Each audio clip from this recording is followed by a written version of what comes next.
Firstly, I would like to start this presentation off with a couple of questions. How many of you guys have visited the zoo within your lifetime? I'd assume quite a few people nodded or raised their hands. Now, how many of you knew that animal captivity is harmful to the environment in more ways than one?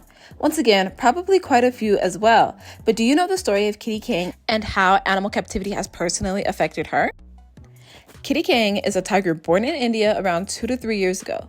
Kitty King enjoyed her environment as she had everything she needed to survive. There wasn't too many tigers in her home place, however, there was just enough to keep the ecosystem balanced. So Kitty King seemed to be living it up. Kitty King knew she was living it up, actually, and everybody was living it up. You were living it up. But it was one day when nobody expected it to happen that Kitty King was taken from her homeland.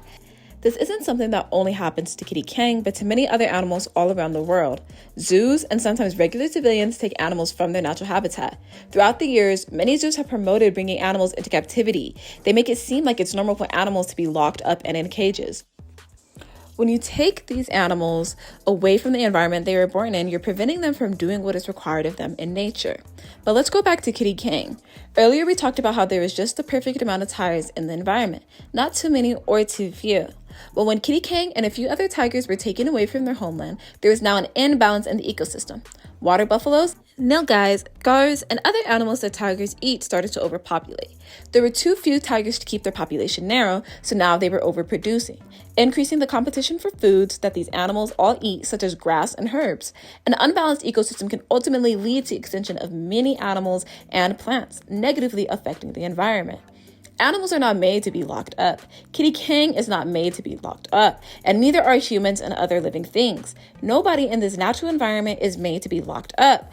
We care so much about our mental health and humans' mental health. Why don't we give the same energy to animals? We want to live long, healthy lives. Why not give the same energy to animals? We are all living, breathing things. They deserve the necessities that nature has granted to us. Kitty King is locked up in some zoo in Los Angeles and isn't doing well mentally. Her lifespan has been cut down drastically, and we as humans act like this is something that is normal. On the contrary, many people may argue that by keeping the animals from the dangers of the wild and helping them breed more offspring, you're helping them. If you look at it from the surface level, this is true, but not for the reasons that you think. Yes, you're keeping the animals safe, but it's not from the wild. It's from poaching, which is a whole other issue in itself. Captive breeding has many consequences, such as harming the animal's mental health, bringing back certain diseases that were eradicated in the wild, and so on. Captive breeding is also super expensive and has harmed humans in the process. Many animals would be fine in the wild because that is their home, and there's a thing called adaptation. Even if the animal isn't doing well at first, it will adapt so that it can thrive in its environment. However, this is not possible if they are immediately thrown into a fake environment, unable to do their everyday tasks and routines that were meant for them in the wild. Animal captivity is an environmental issue because animals are a part of our environment. We need lawmakers to make laws to prevent taking animals from their own home, and this will cut down on the number of animals that are forced into captivity. But there are also some things that I ask you, yes you, the audience, to do as well to help animals that are currently in captivity.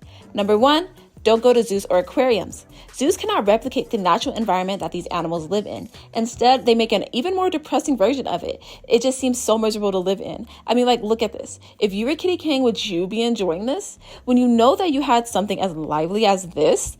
When boycotting zoos, you are helping bring down their profit. These animal sanctuaries are about money, not the animals themselves. So when you hurt them where their pockets hurt, you are helping create a change, showing that you will no longer support this cruel act that has become so normalized. 2.